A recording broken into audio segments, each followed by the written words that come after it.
Muito boa tarde, está no ar o consultório do Porto Canal. Sejam muito bem-vindos a este que é o programa de saúde aqui do nosso canal, que de resto pode acompanhar a partir deste momento, durante 50 minutos, dividido em duas partes, como já sabe.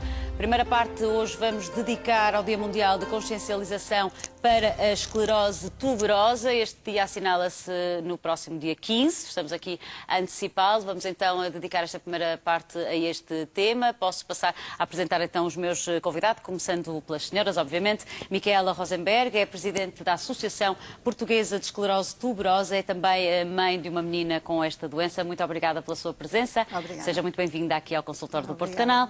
E o Dr. João Chaves, que é neurologista do Hospital de Santo António. Muito bem-vindo também, Sr. Doutor. Muito obrigada também por estar connosco aqui em direto. Muito obrigada. Vamos então dedicar esta primeira parte a esta doença rara. Antes disso, vou relembrar-lhe que na segunda parte então do programa vai poder participar, como é habitual, em direto, colocar aqui as suas dúvidas e questões. Hoje a especialidade desta tarde é a medicina dentária. Vou receber é um regresso do Dr. João Espírito Santo aqui ao nosso programa, por isso não perca também a segunda parte, não perca e participe. Já sabe que para o fazer deve ligar o 229538525, se preferir pode escrever-nos para consultório@portocanal.pt. Informações dadas, já sabe que também todos estes contactos estão a passar durante todo o programa em rodapé, por isso tenha a oportunidade de se inscrever a qualquer momento. Vamos então começar a falar de esclerose tuberosa. Vou começar então com o Sr. Doutor, obviamente, para percebermos de que é que estamos a falar quando falamos desta esclerose. Pronto, é uma doença genética, que são já conhecidos, portanto, mutações dos genes. Portanto, é uma doença herdada que afeta muitos órgãos. Consiste, no fundo, num crescimento anómalo, exagerado de diferentes órgãos, dos quais destaco o sistema nervoso central, o rim e a pele, mas pode afetar pulmão, olhos, portanto pode afetar muitos órgãos. Muitos órgãos do corpo. De que forma é que se manifesta? De que forma é que afeta esses órgãos? Dependendo do órgão atingido. Mas poderá ser mais do que um? Pode, ao mesmo tempo, vários. Portanto, isto tem a ver com uma curiosidade que é o cérebro tem origem, isto no embrião, na fase embrionária, do mesmo sítio de onde vem a pele e o rim. E, portanto, percorre estes três órgãos mais especificamente. Portanto, no cérebro pode ter várias manifestações. Portanto, há um crescimento anómalo, como eu dizia há um bocado, de um grupo que se desenvolve anormalmente de neurónios, que são os tuberomas, ou de nódulos subependimários, ou até tumores, que são mesmo tumores que não são muito malignos, mas que são malignos. Não são muito malignos? No sentido como aqueles tumores cerebrais de grande malignidade, mas detectados a tempo e são tratáveis e curados, mas são tumores. São tumores. São tumores e são malignos. Prontos, essas lesões podem dar epilepsia, epilepsias desde... Esta doença tem uma característica que admite uma variedade muito grande de gravidade, desde quadros provavelmente muito suaves, muito simples, sem grandes... aos mais complicados. Muito complicados. E no cérebro podemos ter pessoas cognitivamente normais, estudantes, portanto, pessoas que funcionam, que trabalham, a pessoas muito incapacitadas, com atrasos de desenvolvimento muito graves, autismo, com epilepsias que vão desde epilepsias muito difíceis de tratar a epilepsias que estão controladas, as tais alterações cognitivas depois depende também da gravidade, do número de lesões no cérebro, não é? Podemos ter diferentes manifestações da doença. Depois temos as manifestações da pele, com com várias fibromas cutâneos das unhas. Depois temos a parte renal, com os angiolipomas renais, parecem mais depois da adolescência e pela vida adulta. Portanto, falamos obviamente de uma doença crónica que vai acompanhar, sim, que vai acompanhar. Também há um bocado não falei, também pode dar atingimento cardíaco, mais nos primeiros anos de vida. Diz nos primeiros anos, porque esta doença pode ser diagnosticada muito cedo. Para diagnóstico pré-natal e pode, às vezes até inútero. Inútero. Já se pode diagnosticar. Falou-nos do diagnóstico pré-natal, que exame é esse? Tem que se pesquisar o teste. Mas especificamente este teste genético. Porque a causa, há um exatamente, problema, porque há uma causa genética conhecida. É óbvio que há alguns doentes. Portanto, há testes genéticos, dois conhecidos, não é? Mas há doentes que têm a doença com o teste genético são negativos. Portanto, ainda haverá mais genes envolvidos que podem dar a doença, e isso aí é um problema para diagnóstico pré-natal, não é? Portanto, mas ressalvando estes casos, como existe teste genético, existe possibilidade de diagnóstico pré-natal. Foi o que aconteceu consigo, Micaela? Não. Podemos saber um bocadinho da sua história? A minha filha foi diagnosticada com 6 meses. Sim. Portanto, nasceu uma criança normal? Sim. Teve um parto normal, cesariano, porque não deu a volta, mas foi logo desenvolvimento normal até aos 6 meses. Aos 6 meses começou com espasmos. E então, um mês antes, ela apareceu com umas manchas brancas na pele, foi à dermatologista. A dermatologista não valorizou, disse que pode ser despigmentação da pele. E depois, com 6 meses, quando ela teve os espasmos, felizmente ela teve um espasmo no consultório clínico e o médico logo encaminhou para o neurologista, e aí foi o diagnóstico. O diagnóstico da minha filha foi muito fácil. Foi? Passou por que tipo de exames, Micaela, recorda-se? Depois, no diagnóstico, depois fizemos ressonância ao crânio, ecografia renal, ecografia ao coração. E ainda o que se faz, doutor? Sim. Sim, é o diagnóstico normal. Sim. Micaela, quando ouviu falar, quando o médico lhe disse que a sua filha tinha esclerose tuberosa, o que é que sabia sobre esta doença? Absolutamente nada. Felizmente, eu acho que as pessoas não devem saber muito, porque há muitas doenças raras. Há mais do que 6.000 doenças raras. Portanto, se nós vamos pensar nas doenças raras, eu acho que ninguém depois ficava grávido, não é? Acho melhor não saber, mas eu acho que tem que ter o conhecimento da classe médica, aí sim, que é para depois realmente ter o diagnóstico fácil. Que idade tem a sua filha hoje? Tem 20. 20 anos. Como é que foi este percurso? Foi bastante intenso. Quer-nos falar algumas das dificuldades ou prefere não particularizar, uma vez que é presidente da associação, conhece vários casos, podemos, se preferir, podemos falar em termos mais abrangentes e não reportar ao seu caso pessoal. É como se sentir mais confortável. É de facto uma doença que tem muitas limitações. Tem muitas limitações, muitas consultas médicas, exaustiva, a falta de informação na classe médica no início, naquela altura era bastante grande. Eu acho que e ainda há muitos pais que se confrontam com a situação que quase que sabem mais do que os médicos. É difícil. Isso ainda é uma luta para a associação? É uma luta para a associação, mas por isso exatamente foi uma das razões que nos fez criar a associação. A sua filha, como é que vive hoje em dia? Ela é independente. É uma das grandes preocupações dos pais. Eu acho que quando somos confrontados com uma doença rara é sempre essa pergunta: o que é que vai acontecer se... E realmente ela é independente, tem a sua vida, está a estudar, tem as dificuldades dela, mas lá vai fazendo a vida, tem epilepsia, não 100% controlada.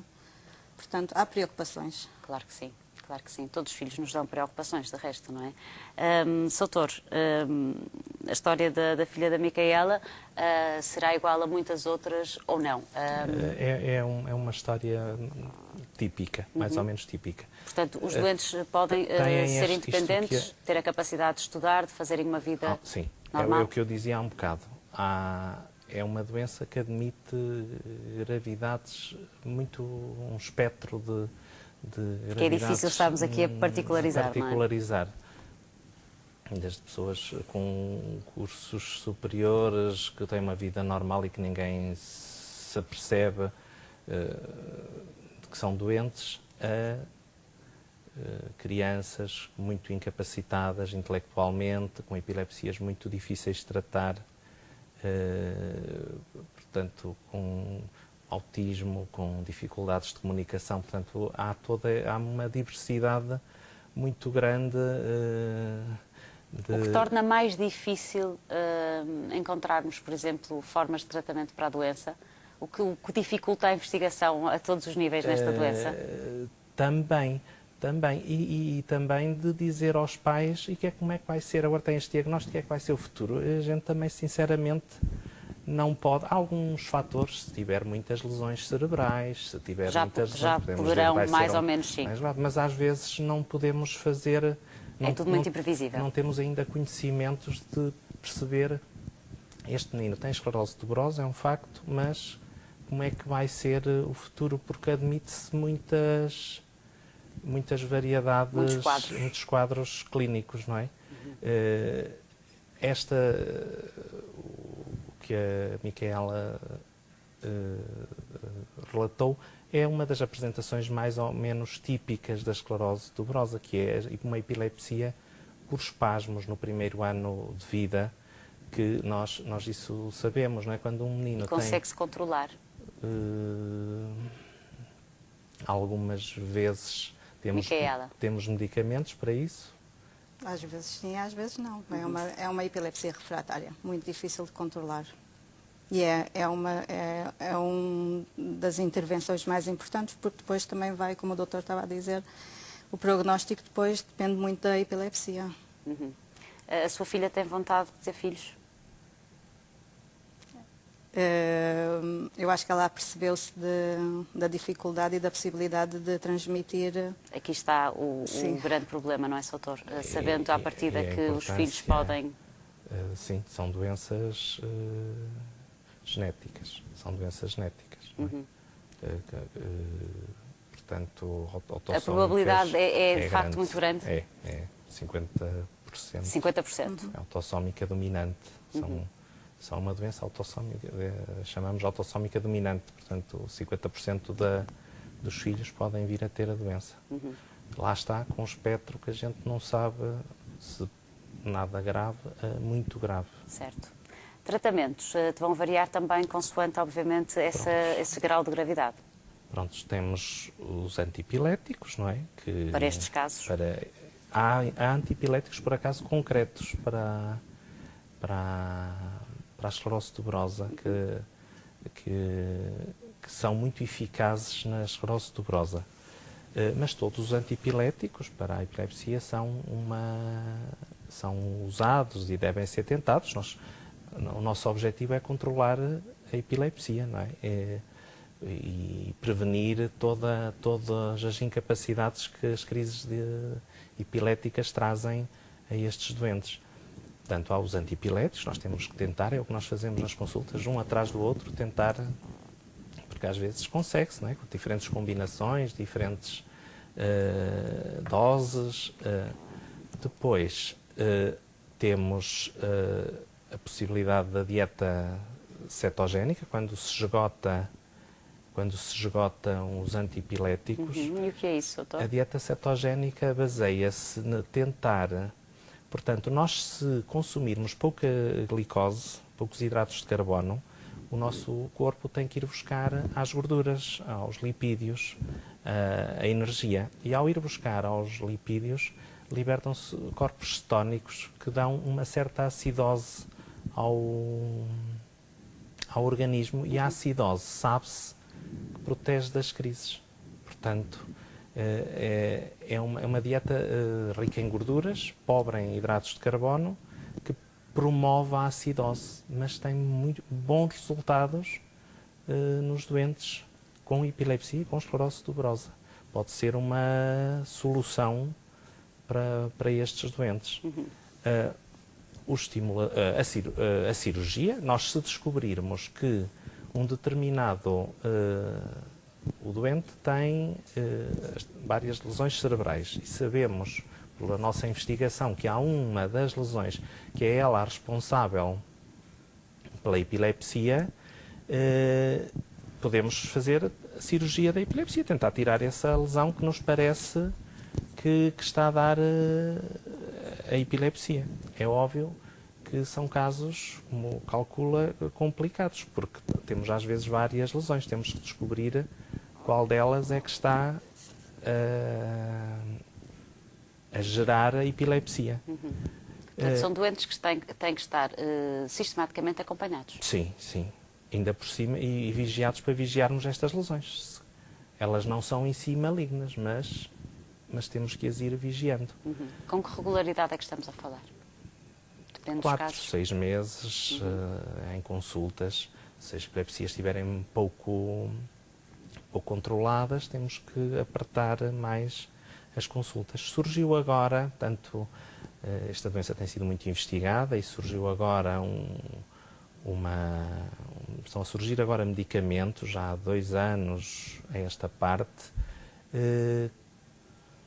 que vão de encontro à etiologia desta doença e que estão a ter bons resultados e que são uma esperança para estes doentes. Portanto, há novidades e há investigação, há coisas a aparecer. Em Portugal faz-se investigação também sobre na esclerose tuberosa. Concretamente, não fazemos na epilepsia, não é? Na epilepsia fazemos. Portanto, são doenças raras que exigem cada hospital estou a falar dos centrais, terá 30, 40, 50 doentes. Alguns doentes também... Quantos são em Portugal os doentes com a esclerose tuberosa? Estima-se 1.600 pela incidência da doença. 1.600, daí 1.600 é o que se estima-se. Agora 30 em cada hospital não dá os 1.600, devem andar muitos doentes sem diagnóstico. Sem diagnóstico. Isso é outro problema, obviamente. Outro problema, porque imagina, um doente pode não ter, a sua doença não ser tão cerebral e ser mais renal. Portanto, andarão no nefrologista e também mereceriam outra atenção. Claro, noutras especialidades. Portanto, às vezes, outros andam só na dermatologia.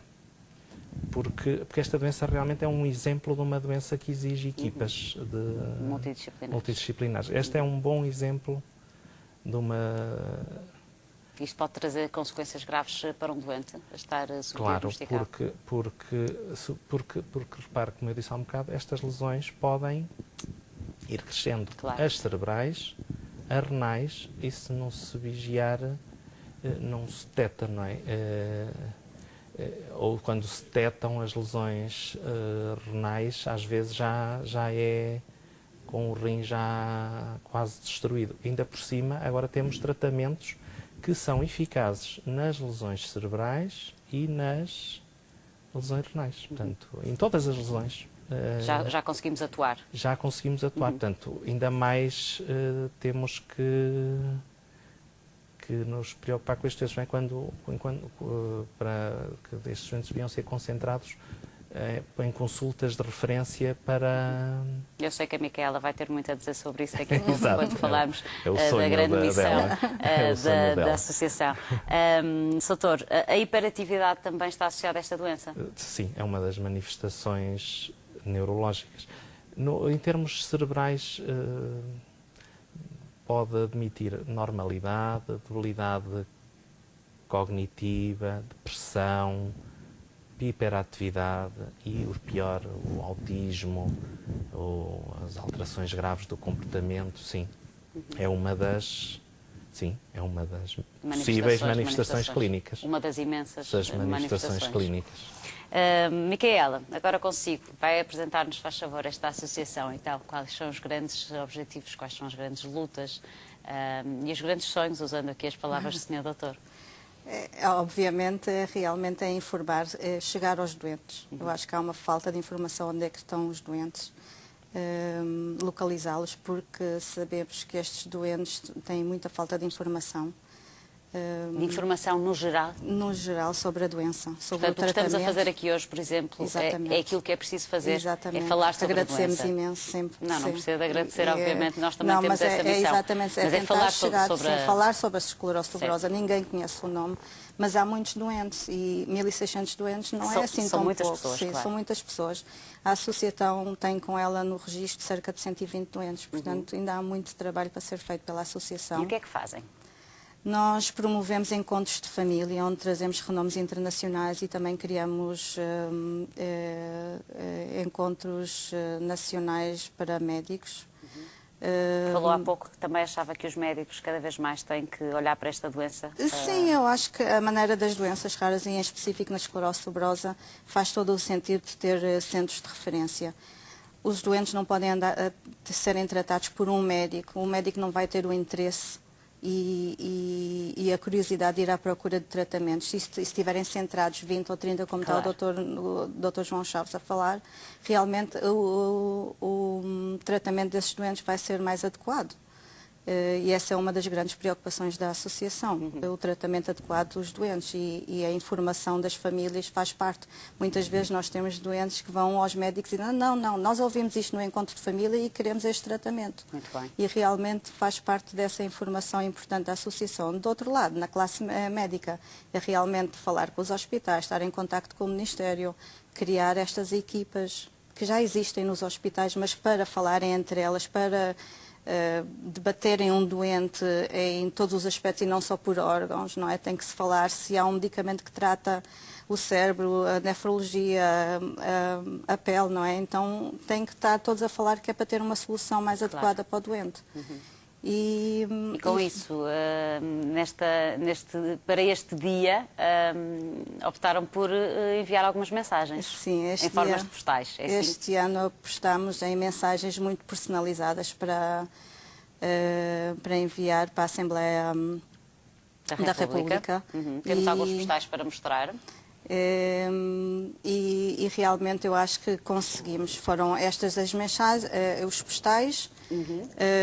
São testemunhos reais, não é? São testemunhos reais e por trás nós escrevemos mesmo, pedimos às famílias para nos enviarem mensagens e por trás escrevemos mesmo as mensagens de mães, de pais, de família, de doentes e foram muito personalizados estes postais e eu acho que teve um impacto bom. Conseguimos atingir a comunicação social realmente com sucesso. Já recebemos 2 feedbacks de 2 deputados que nos escreveram um e-mail realmente sobre esta campanha. 2 ainda são poucos. 2 ainda são poucos, são 230, portanto ainda temos muito trabalho. Ainda há muito deputado. Então, realmente o feedback é importante e temos que chegar ao Ministério também para criar estas equipas multidisciplinares onde vão tratar adequadamente os doentes.